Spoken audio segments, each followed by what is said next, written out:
Hey everyone, this is Samriddhi Bammidi, a second year law student of Maharashtra National Law University, and I'm currently a member of All India Human Rights Association. Today we'll discuss the financial and the judicial powers of the president.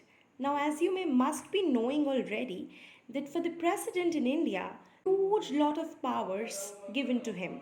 May it be diplomatic powers, may it be military powers, judicial powers, legislative powers, executive powers, or even financial powers. Today we'll discuss two of them, which is financial and judicial powers of the president. Now let's begin with the financial powers. Number one, to introduce the money bill, his prior recommendation is a must, which means that if the president has not recommended, a money bill cannot be introduced in the parliament. Number two, he causes the union budget to be laid before the parliament. Number three, to make a demand for the grants, his recommendation is a prerequisite. Now, prerequisite is something which is very essential, without which you cannot proceed. So, if the recommendation of the president is not there, no one is allowed to make a demand for grants. Number four, it is the president who constitutes the Finance Commission every 5 years. Number five, Contingency Fund of India is under his control. Now, let me tell you, the Contingency Fund of India is provided in Article 267, Clause 1 of our Indian Constitution. Now, when is it used? Whenever there is a crisis in our country, say a natural calamity, and money is actually needed to fulfill the requirements of the nation, it is at that point that Contingency Fund of India comes into play. So always remember that it is under the control of the president. Shifting to the judicial powers of the president, number one, appointment of Chief Justice and Supreme Court or High Court judges are on him. Number two, he takes advice from the Supreme Court. However, the advice is not binding on him. Now, what does it mean? It means that the Supreme Court can give him advice, he can take advice from the apex court, but such an advice would not be legally binding on the president. Number three, he has pardoning power.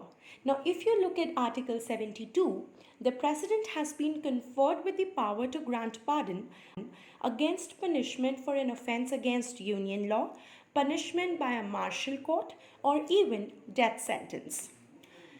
Pardoning powers of the president includes many types. Let us discuss it in detail. Number one, pardon. With the grant of pardon, it convicts both conviction and sentence. Both of these are completely absolved when pardon is granted. So the convict is absolved of not only his conviction but also the sentence awarded to him. Now it is a kind of complete relief. The second is commutation. Commutation, okay? What is commutation? Now with this, nature of the punishment can be changed, okay? So when the president commutes a charge of the convict, it means that the nature of the punishment of the convict has been changed. Now coming to the third one, remission. Remission reduces the term of imprisonment, okay? So any harsher crime can be reduced to a less severe crime when the offence has been remitted by the president.